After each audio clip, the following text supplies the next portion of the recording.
Hello बच्चों, आज हम लोग बहुत इंपॉर्टेंट टॉपिक पढ़ने जा रहे हैं जिसका नाम है मैथमेटिकल रीजनिंग, जिससे श्योरली एक क्वेश्चन जेईई मेंस के एग्जाम में आता है और 1 से 2 क्लास में हम वो सारा चीज सीख लेंगे, थ्योरी के साथ साथ प्रॉब्लम को भी। तो चलो देखते हैं मैथमेटिकल रीजनिंग, जिसमें हम पहले कुछ बेसिक टर्म्स का बात करेंगे जीरो लेवल से, ताकि 11th के बच्चे भी आसानी से सीख सके। तो बेसिक कुछ टर्म्स से रिलेटेड पहला बात करते हैं। तो फर्स्ट जो हमारा टर्म है वो है सेंटेंस। सेंटेंस किसको कहते हैं? सेंटेंस वैसे वर्ड्स का कलेक्शन, वैसे ग्रुप ऑफ वर्ड्स को कहते हैं जिसका कुछ ना कुछ मीनिंग हो, है कि नहीं? So it is group of word, it is group of words which has some meaning, which has some meaning, some meaning। वैसे वर्ड्स का कलेक्शन, वैसे ग्रुप ऑफ वर्ड्स को कहते हैं सेंटेंस जिसका कुछ ना कुछ मीनिंग हो। सेंटेंस के टाइप्स को अगर देखा जाए तो वो होता है 5 तरह का। क्या सब होता है? फर्स्ट इज असर्टिव, दूसरा इंट्रोगेटिव, तीसरा इंपरेटिव, चौथा ऑप्टेटिव और फिफ्थ एक्सक्लामेटरी, है कि नहीं? असर्टिव का दूसरा नाम भी है और वो है डिक्लेरेटिव। डिक्लेरेटिव। तो हमारा जो आज का टॉपिक है मैथमेटिकल रीजनिंग, उसमें हमको लेना और देना सिर्फ है assertive, that is declarative sentence से। अगला पॉइंट जो है that is called statement. Statement या इसी का दूसरा नाम है प्रोपोजिशन। स्टेटमेंट या प्रोपोजिशन। स्टेटमेंट क्या होता है या प्रोपोजिशन क्या होता है? तो वैसा डिक्लेरेटिव सेंटेंस जिसका ट्रू वैल्यू अगर बात करें तो वो या तो टी होगा या फिर एफ होगा। दैट इज वैसा डिक्लेरेटिव सेंटेंस जो या तो हमेशा ट्रू हो या फिर हमेशा फॉल्स हो। So any declarative sentence which is either true or false but not both, वैसा डिक्लेरेटिव सेंटेंस जो या तो हमेशा ट्रू हो या फिर हमेशा फॉल्स हो परंतु दोनों ना हो, वैसे डिक्लेरेटिव सेंटेंस को हम कहते हैं स्टेटमेंट। एग्जांपल अगर देखा जाए 2 + 2 = 4, 3 + 4 = 8, x + 2 = 5। सो 2 + 2 = 4 हमेशा ट्रू है इसलिए स्टेटमेंट है। 3 + 4 = 8 हमेशा फॉल्स है इसलिए ये भी स्टेटमेंट है। लेकिन x + 2 = 5, इसका वैल्यू डिपेंड किस पर करेगा? x के वैल्यू पर। x का वैल्यू 3 रखो ट्रू हो जाएगा, x का वैल्यू 3 के अलावा कुछ रखो फॉल्स हो जाएगा, इसलिए ये स्टेटमेंट नहीं है। क्लियर है? अब है truth value of A statement. किसी स्टेटमेंट का ट्रूथ वैल्यू क्या होता है?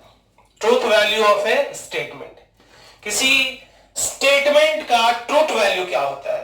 तो किसी स्टेटमेंट का ट्रूथ वैल्यू 2 ही होता है, या तो टी या फिर एफ। वो स्टेटमेंट या तो ट्रू होगा हमेशा तो उस केस में ट्रूथ वैल्यू टी होगा, और अगर वो स्टेटमेंट फॉल्स है तो उसका ट्रूथ वैल्यू क्या होगा? एफ होगा। तो डिपेंड किस पर करेगा? स्टेटमेंट पर। स्टेटमेंट ट्रूथ वैल्यू, स्टेटमेंट और उसका ट्रूथ वैल्यू। या तो स्टेटमेंट ट्रू होगा, अगर स्टेटमेंट ट्रू है तो उसका ट्रूथ वैल्यू क्या होगा टी, और स्टेटमेंट अगर फॉल्स है तो उसका ट्रूथ वैल्यू क्या होगा एफ। स्टेटमेंट पर डिपेंड करेगा ट्रूथ वैल्यू, क्योंकि हमने पहले पढ़ा कि स्टेटमेंट हमेशा या तो ट्रू होता है या फिर फॉल्स होता है। तो जब स्टेटमेंट ट्रू होगा तो उसका ट्रूथ वैल्यू टी होगा, और जब स्टेटमेंट फॉल्स होगा तो उसका ट्रूथ वैल्यू क्या होगा एफ होगा। क्लियर है? करो।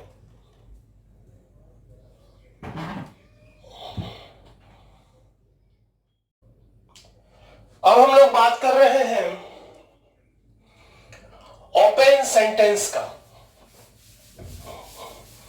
ओपन सेंटेंस क्या होता है?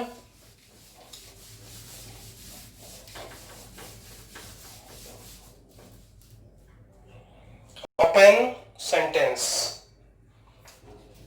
ओपन सेंटेंस वैसा डिक्लेरेटिव सेंटेंस जिसमें कम से कम एक वेरिएबल हो, वैसा डिक्लेरेटिव सेंटेंस जिसमें कम से कम एक वेरिएबल हो, और जब कोई पर्टिकुलर वैल्यू उस वेरिएबल को दिया जाए तो वो कन्वर्ट हो जाए स्टेटमेंट में। जैसे x प्लस 2 इक्वल टू कितना 4, ये डिक्लेरेटिव सेंटेंस है, और इसमें जब कोई पर्टिकुलर वैल्यू अगर वेरिएबल को दिया जाए, कोई पर्टिकुलर कोई एक ही देना है, ये नहीं कि 2 दिए सर तो सही हो गया, 3 दिए तो फॉल्स हो गया, तब तो बहुत सारा वैल्यू हो गया। कोई पर्टिकुलर वैल्यू ही हम दे सकते हैं इसमें। जब कोई पर्टिकुलर वैल्यू देंगे तो उस केस में जो बनेगा वो कन्वर्ट हो जाएगा किसमें स्टेटमेंट में, और इसलिए ये वैसा डिक्लेरेटिव सेंटेंस है जो कहलाएगा क्या open sentence. So any declarative sentence, any declarative sentence, short में डीएस लिखते हैं, declarative sentence which contain at least one variable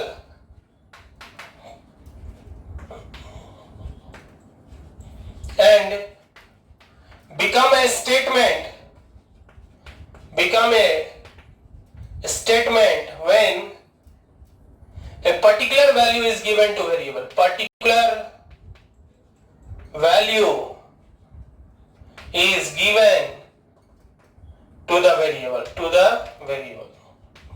जब वेरिएबल को जब कोई पर्टिकुलर वैल्यू दिया जाता है तो कन्वर्ट हो जाएगा इसमें स्टेटमेंट में, जैसे x प्लस 2 इक्वल टू कितना 4। ठीक है?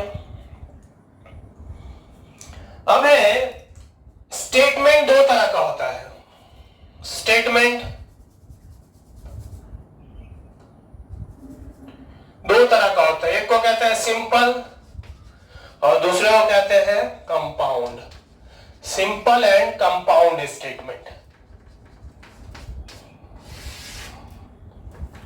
सिंपल किसको कहते हैं और कंपाउंड किसको कहते हैं? सिंपल या कंपाउंड स्टेटमेंट वैसा स्टेटमेंट जिसमें सिर्फ एक ही स्टेटमेंट हो, जिसका कोई कंपोनेंट स्टेटमेंट ना हो, वैसे स्टेटमेंट को कहते हैं simple statement. A statement which contain only one statement,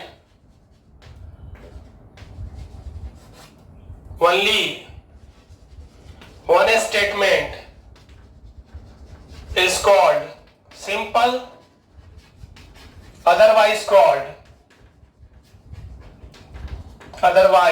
called compound।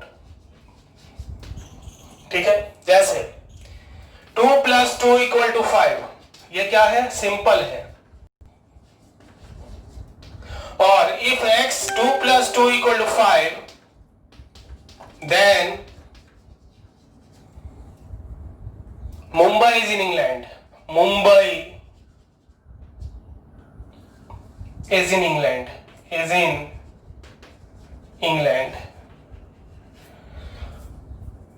तो यहां दो स्टेटमेंट है, एक है S1 और दूसरा ये क्या है S2। और इन कंपाउंड स्टेटमेंट दो या दो से अधिक स्टेटमेंट जो है वो लॉजिकल कनेक्टिव से जुड़ा होता है। तो ये क्या अपना लॉजिकल कनेक्टिव से, लॉजिकल कनेक्टिव। ठीक है। So in compound statement two और more statement are connected to each other through logical connectives. Logical connective if then यहां पर क्या है, लॉजिकल कनेक्टिव्स है जिसके थ्रू ये S1 और S2 दोनों क्या है, कनेक्टेड है। ठीक है। इसके बाद अभी तक जस्ट हम लोग थोड़ा सा कहानी समझ रहे थे, बेसिक टर्म्स को समझ रहे थे। अब जो है वो इंपॉर्टेंट चीज सब आने वाला है, तो उस पर हम लोग बात करते हैं। और वो है लॉजिकल कनेक्टिव्स। Logical connectives. अब ये क्या सब होता है लॉजिकल कनेक्टिव? पहला कंजंक्शन,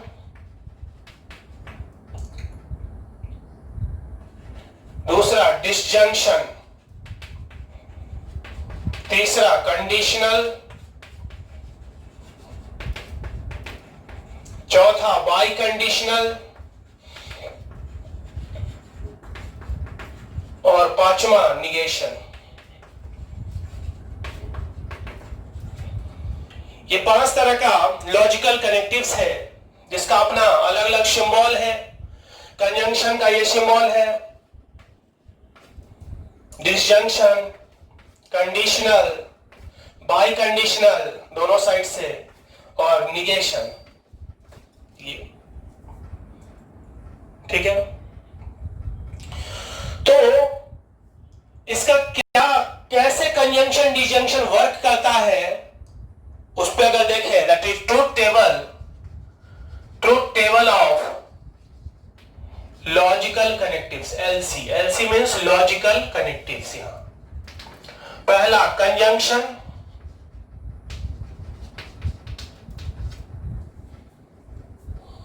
इसका सिंबल देखते हैं। सिंबल पता है, मीनिंग होता है एंड। मीनिंग क्या है, एंड। ट्रूथ टेबल देखते हैं।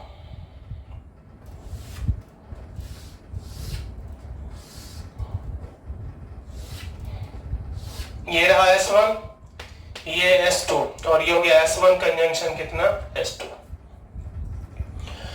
अब है कि कैसे ट्रूथ टेबल बनाएंगे वो भी यहां थोड़ा सा देख लेते हैं साइड में। Truth table. सो यहां number of rows equal to होता है, number of rows is equal to 2 का पावर n, वेयर n क्या है, number of statement. Number of statements होता है, नंबर ऑफ स्टेटमेंट्स होता है। तो मान लो एक ही स्टेटमेंट है S, एक ही स्टेटमेंट है S, सपोज S, तो उसका ट्रूथ वैल्यू क्या होगा, एक 2 का पावर 1 दैट इज 2, है कि नहीं। अगर दो स्टेटमेंट है S1 और S2, S1 और S2, ठीक है। अगर 3 स्टेटमेंट है S1 S2 और S3, यहां थोड़ा कम करते हैं। 2 स्टेटमेंट है S1 और क्या, S2। अगर 3 स्टेटमेंट है S1 S2 और S3, तो क्या होगा, S1 S2 और S3। तो कैसे तैयार हम लोग करते हैं ट्रूथ टेबल। यहां पर नंबर ऑफ रो कितना होगा, 4, है कि नहीं। और यहां पर नंबर ऑफ रो कितना होगा, 8, 2 का पावर 3 दैट इज कितना, 8। ठीक है। तो आधा ट्रू और आधा फॉल्स, पहले इसी से को बनाते हैं। 8 हुआ तो 4 ट्रू, फर्स्ट वाला में 4 ट्रू लिख लो और 4 फॉल्स लिख लो। फिर आगे इस 4 के आगे वाला में 2 ट्रू और 2 फॉल्स, फिर 2 ट्रू 2 फॉल्स, यानी आगे बढ़ेंगे आधा आधा होते जाएगा। फिर 2 के लिए 1 true 1 false, 1 true 1 false, 1 true 1 false, 1 true 1 false. ठीक है। वैसे यहां पर 4 है तो 2 ट्रू होगा और 2 फॉल्स होगा। यहां पर क्या होगा, 2 के लिए 1 ट्रू 1 फॉल्स, 1 ट्रू 1 फॉल्स, और यहां 2 है तो 1 ट्रू और 1 फॉल्स। तो इस तरह से हम लोग ट्रूथ टेबल बनाते हैं, जो इंपॉर्टेंट है, क्योंकि मोस्टली कुछ क्वेश्चन बच्चे ट्रूथ टेबल से ही बनाते हैं। वैसे बिना ट्रूथ टेबल के भी बनाया जा सकता है। दोनों मेथड देखेंगे, जहां पर जो सुटेबल होगा उसको यूज करेंगे। तो यहां पर कितना रो बनेगा, 4, है कि नहीं? क्योंकि दो स्टेटमेंट है तो 4 बनेगा, तो 2 ट्रू होगा और 2 फॉल्स होगा। यहाँ एक ट्रू एक फॉल्स, एक ट्रू और एक फॉल्स। अब है क्या कि कंजंक्शन में जब दोनों ट्रू रहेगा, इसको याद रखेंगे, दोनों ट्रू, बस इतना याद रखेंगे, दोनों ट्रू तो ट्रू होगा, बाकी केस में क्या होगा? फॉल्स होगा। कंजंक्शन में दोनों ट्रू तो ट्रू होगा और बाकी केस में क्या होगा? फॉल्स होगा। कंजंक्शन में दोनों ट्रू तो ट्रू होगा और बाकी केस में क्या होगा? फॉल्स होगा। इसी तरह से दूसरा देख लेते हैं, डिसजंक्शन। डिसजंक्शन, ये डिसजंक्शन क्या होता है? सिंबल तो पता ही है, मीनिंग इसका होता है और। सेट थ्योरी में ये यूनियन, सेट थ्योरी में ये क्या? इंटरसेक्शन। अभी फिर यहां देखते हैं दो स्टेटमेंट का ट्रूथ टेबल खींच के देखते हैं डिसजंक्शन के लिए। S1 और यहां S2, ये S1 डिसजंक्शन S2, तो रो तो 4 ही बनेगा क्योंकि 2 ही स्टेटमेंट है। ये नहीं, इसको काउंट नहीं करेंगे, 2 ही स्टेटमेंट है, डिफरेंट स्टेटमेंट S1 और S2, सिर्फ 2 है तो 4 बनेगा, तो 2 ट्रू होगा और 2 फॉल्स होगा। फिर ये ट्रू, ये फॉल्स, ये ट्रू और ये फॉल्स, है कि नहीं? अब है कि रूल क्या कैसे काम करेगा? तो डिसजंक्शन में जब दोनों फॉल्स, ये याद रखेंगे, दोनों फॉल्स होगा तो फॉल्स होगा, बाकी केस में क्या होगा? ट्रू होगा। तो याद हम लोग किसको रखेंगे? याद उसी को रखेंगे, दोनों ट्रू, कंजंक्शन में दोनों ट्रू तो ट्रू और डिसजंक्शन में दोनों फॉल्स तो फॉल्स। तो जब दोनों ट्रू तो ट्रू यानी बाकी केस में फॉल्स और दोनों फॉल्स तो फॉल्स यानी बाकी केस में क्या होगा? ट्रू होगा। ट्रूथ टेबल कैसे बनाया जाता है समझ गया? नंबर ऑफ रोज बराबर होता है 2 का पावर n, वेयर n क्या होता है? नंबर ऑफ स्टेटमेंट, ठीक है? तो अगर s एक ही स्टेटमेंट है तो 2 का पावर 1 2, आधा ट्रू आधा फॉल्स।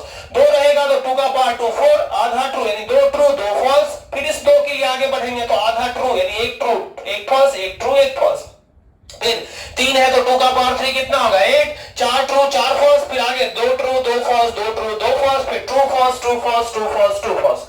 अगर ऐसे 4 रहेगा तो 16 बनेगा, तो फर्स्ट कॉलम में 8 ट्रू 8 फॉल्स, सेकंड में 4 ट्रू 4 फॉल्स 4 ट्रू 4 फॉल्स, फिर 2 true 2 false 2 true 2 false 2 true 2 false 2 true 2 false, फिर आगे true false true false true false true false true false true false true false true false. Clear है? बता रहे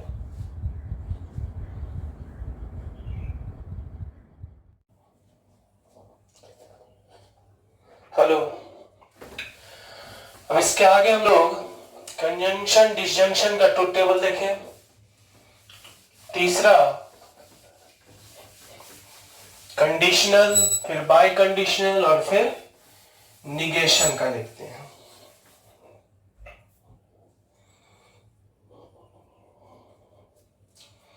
तो तीसरा है conditional. Symbol, meaning, if then. Meaning क्या होता है इसका? इफ देन, ठीक है? ट्रूथ टेबल अगर देखें, S1 S2 S1 S2 S1 conditional S2, 2 रो और 2 4, क्योंकि 2 स्टेटमेंट है तो 4 रो बनेगा। फिर से वही 2 true 2 false, 1 true 1 false, 1 true 1 false. Conditional में जब ट्रू से फॉल्स रहेगा तो फॉल्स होगा, अदरवाइज हमेशा ट्रू होता है। तो हम लोग क्या पढ़े? कंजंक्शन में दोनों ट्रू तो ट्रू होगा, डिसजंक्शन में दोनों फॉल्स तो फॉल्स होगा, कंडीशनल में ट्रू से फॉल्स होगा तो फॉल्स यानी बाकी केस में ट्रू। नेक्स्ट है bye conditional. Bye conditional, bye conditional, इसका क्या होता है सिंबल? दोनों तरफ से कंडीशन लगा हुआ है तो बाय कंडीशनल। मीनिंग क्या है? If and only if, I double F if means if and only if. Truth table अगर देखें, S1 S2 S1 S2 S1 bye conditional S2, कितना रो बनेगा? 4, 2 true 2 false, true false and true false. इसमें दोनों में से किसी साइड से जब ट्रू से फॉल्स अगर पकड़ाएगा, किसी भी साइड से ट्रू से फॉल्स, तो फॉल्स होगा। तो यहां भी ट्रू से फॉल्स एक है इस साइड से, तो फॉल्स, और यहां भी एक है ट्रू से फॉल्स, तो यहां भी क्या होगा, फॉल्स। और बाकी केस में क्या होगा, ट्रू। या फिर हम ये कहें कि जब सेम रहेगा, दोनों सेम रहेगा, सेम रहेगा तो ट्रू होगा, और अगर डिफरेंट रहेगा तो फॉल्स होगा। फिफ्थ है निगेशन। निगेशन सिंबल मीनिंग होता है इसका नॉट, सेट थ्योरी में कॉम्प्लीमेंट, और ये ऐसे स्टेटमेंट है निगेशन ऑफ एस। दो ही होगा क्योंकि एक ही स्टेटमेंट है एस। जब टी होगा और ये एफ होगा, जब ट्रू होगा तो ये फॉल्स होगा, और फॉल्स होगा तो क्या होगा, ट्रू होगा। तो इस तरह से हमने सारे का ट्रूथ टेबल सीखा, जिसमें नंबर ऑफ रोज होता है 2 का पावर n, जहां n क्या होता है, नंबर ऑफ स्टेटमेंट। ठीक है। कंजंक्शन में दोनों ट्रू तो ट्रू होता है, डिसजंक्शन में दोनों फॉल्स तो फॉल्स होता है, कंडीशनल में ट्रू से फॉल्स तो फॉल्स, बाई कंडीशनल में सेम तो ट्रू, अपोजिट तो फॉल्स, निगेशन में ट्रू का फॉल्स और फॉल्स का ट्रू होता है। ठीक है। अब आगे क्वांटिफायर क्या होता है वो देखते हैं।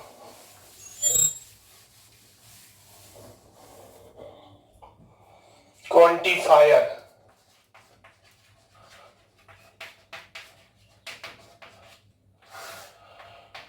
ये क्वांटिफायर दो तरह का है, एक है यूनिवर्सल और दूसरा है एग्जिस्टेंशियल। एग्जिस्टेंशियल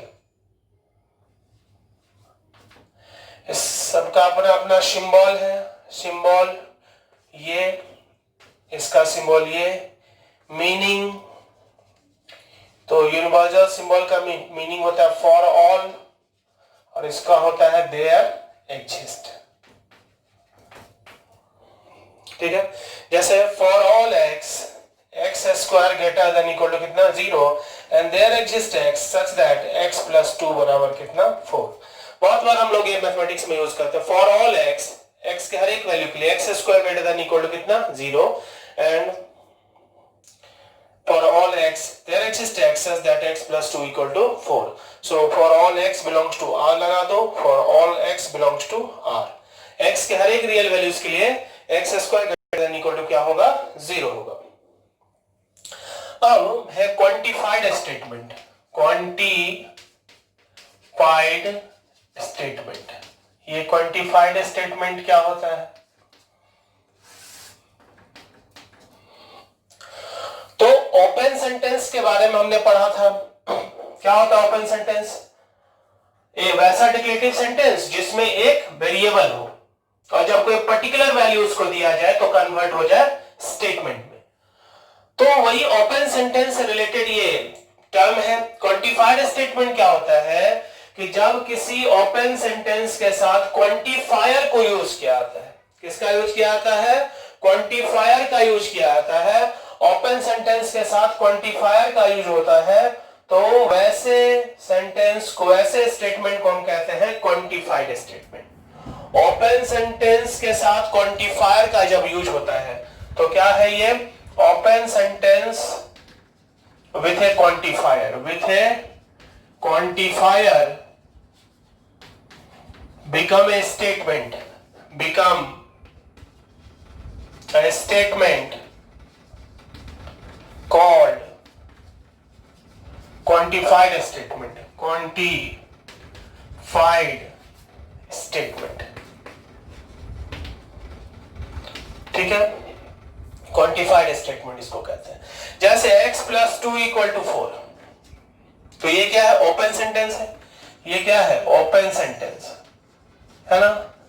अब हम कह रहे हैं for all x plus 2 equal to 4, जो कि गलत हो गया। हम कह रहे हैं x के हर एक वैल्यू के लिए x प्लस 2 4 के बराबर होगा, तो ये अब तो गलत हो गया ना। तो गलत हो गया तो अब ये क्या हो गया, स्टेटमेंट। और चूंकि स्टेटमेंट कैसा है, क्वांटिफायर के साथ लगा हुआ है, इसीलिए ये स्टेटमेंट में कन्वर्ट हुई है, इसीलिए इसका नाम है क्वांटिफाइड स्टेटमेंट। या there exist x such that x + 2 = 4, है ना। तो अब ये क्या हो गया, ट्रू हो गया। हम कह रहे हैं कि x का एक ऐसा वैल्यू होगा जिसके लिए x + 2 कितना के बराबर होगा, 4 के बराबर है। तो ये तो बात सही है, x की जगह पर हम 2 रखेंगे तो ये 4 होगा, तो सही हो गया। तो इसलिए अब ये भी बन गया क्या, स्टेटमेंट बन गया। पहले ओपन सेंटेंस था, लेकिन उसमें जैसे ही क्वांटिफायर यूज किया स्टेटमेंट बन गया। और चूंकि स्टेटमेंट बना तो ओपन सेंटेंस के साथ जो क्वांटिफायर को यूज करते हुए स्टेटमेंट बनता है उसी को कहते हैं हम लोग क्वांटिफाइड स्टेटमेंट। क्लियर है।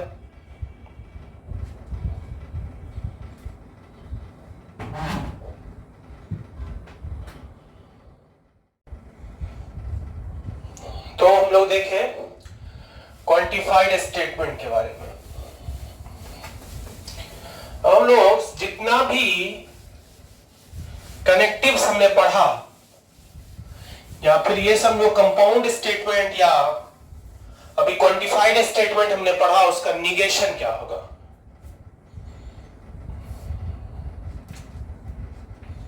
तो negation of S1 conjunction S2 बराबर negation of S1 disjunction negation of S2. Negation of S1 disjunction S2 is equal to negation of S1 conjunction negation of S2. ये दोनों लॉ है De Morgan's law. De Morgan's law के नाम से जाना जाता है, डिमॉर्गन्स लॉ। सेट थ्योरी में भी पढ़ा होगा, A यूनियन B का कॉम्प्लीमेंट बराबर A का कॉम्प्लीमेंट, उसी से मैच कर रहा है। यहाँ कंजंक्शन मतलब इंटरसेक्शन और कॉम्प्लीमेंट का मतलब, यहाँ निगेशन का मतलब कॉम्प्लीमेंट। तीसरा है negation of S1 conditional S2 is equal to S1 conjunction negation of क्या, S2। S1 conjunction negation of S2। तो यहां से हम लोग एक लिख रहे हैं बहुत इंपॉर्टेंट पॉइंट जिसका यूज हम लोग को होने वाला है, बहुत ही इंपॉर्टेंट पॉइंट है वो। तो उसको लिखते हैं, वो ये कि निगेटिव से मल्टीप्लाई कर देते हैं दोनों में, तो क्या हो जाएगा, ये निगेशन यहां से हट जाएगा। तो S1 conditional S2 is equal to, इसमें भी निगेशन लगेगा तो क्या हो जाएगा, निगेशन ऑफ S1 डिसजंक्शन का निगेशन ऑफ S1, और इसमें भी निगेशन लगेगा तो ये बन जाएगा कितना, S2। ये बहुत इंपॉर्टेंट है, ट्रुथ टेबल बिना बनाए इस प्रॉपर्टी को यूज करके हम बना सकते हैं। फिर है S1 negation of S1 bye conditional S2। तो यहां S1 से S2 का अगर याद है तो ये दोनों साइड से है, तो दैट इज इक्वल टू, पहले S1 से S2 का लिख लो negation, S1 conjunction negation of S2 या मींस डिसजंक्शन। फिर S2 से S1 के लिए क्या हो जाएगा, ये S1 से S2 के लिए है, तो S2 से S1 के लिए क्या हो जाएगा, S2 कंजंक्शन निगेशन ऑफ क्या, S1। ठीक है। और fifth negation of S is equal to कितना, S। A का कॉम्प्लीमेंट और उसका complement that is equal to A। अब है negation of quantified statement. Negation of क्या, क्वांटिफाइड स्टेटमेंट। क्वांटिफाइड स्टेटमेंट का निगेशन क्या होता है। जैसे फॉर निगेशन ऑफ स्टेटमेंट क्या है, for all x such that px को statement px is true, for all x px is true. तो उसका अब निगेशन जब हो गया तो ये इक्विवेलेंट हो जाएगा किसके, there exist x such that negation of px is true. Negation of px is true means for all convert हो जाएगा देयर एग्जिस्ट में, और px स्टेटमेंट कन्वर्ट हो जाएगा निगेशन ऑफ px में। वैसे ही negation of there exist x such that px is true is equivalent to for all x such that negation of px is true. तो यहां पर क्या हो रहा है, देयर फॉर ऑल बदल रहा है किसमें, निगेशन में, देयर एग्जिस्ट में, और px कन्वर्ट हो रहा है किसमें, निगेशन ऑफ px में। तो ये हो गया क्वांटिफाइड स्टेटमेंट के निगेशन का रूल कि फॉर ऑल और देयर एग्जिस्ट आपस में इंटरचेंज कर जाएगा, और जो px ओपन सेंटेंस है वो कन्वर्ट हो जाएगा किसमें, निगेशन ऑफ px में। ठीक है। अब कुछ टर्म्स है जिसको हम लोग पढ़ेंगे।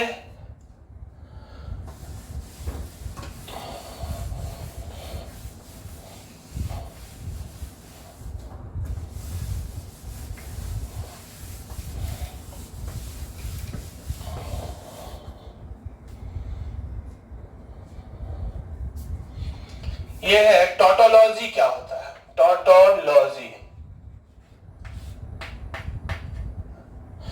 टॉटोलॉजी वैसा स्टेटमेंट होता है जो हमेशा हर एक वैल्यू हर एक सिचुएशन में ट्रू हो, which is always true, which is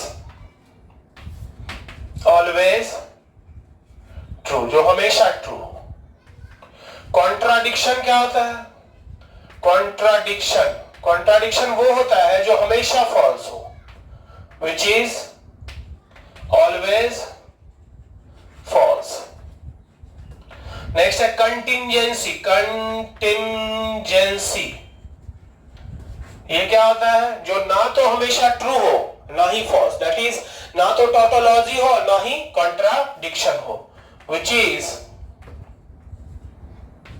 neither a tautology, neither a tautology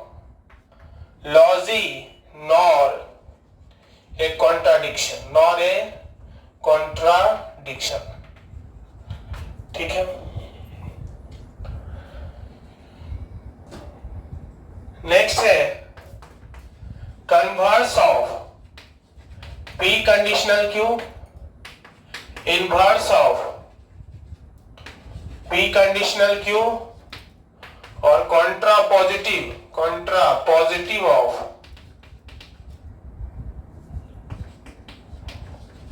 P conditional Q। Converse of P conditional Q होता है Q conditional P, inverse of P conditional Q होता है negation of P conditional negation of Q, और Contra positive of P conditional Q होता है negation of Q conditional negation of P।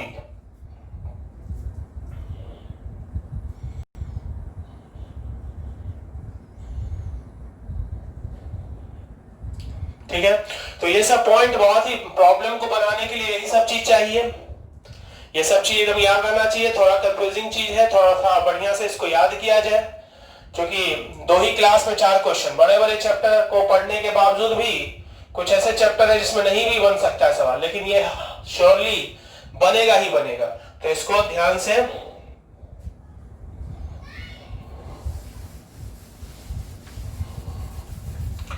Last one is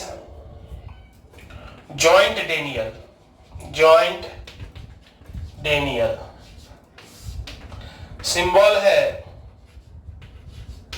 ये, meaning है neither nor.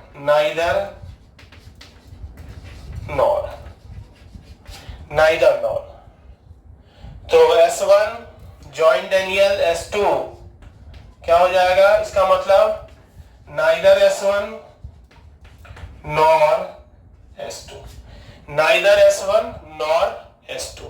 तो इस तरह से हम लोग पहला जो क्लास है वो फिनिश किए, और इसको देख के आना है। अगले क्लास में हम लोग इससे रिलेटेड क्वेश्चन पढ़ेंगे।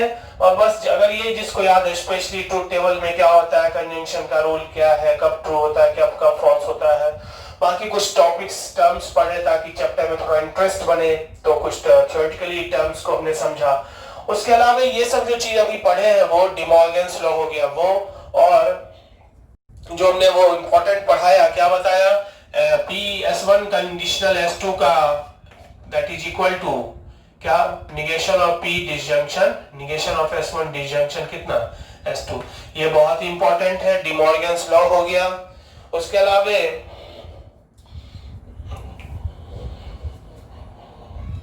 ठीक है, तो अगले क्लास में हम लोग मिलते हैं फिर से। इसको तब तक के बढ़िया से इसको याद रखना है।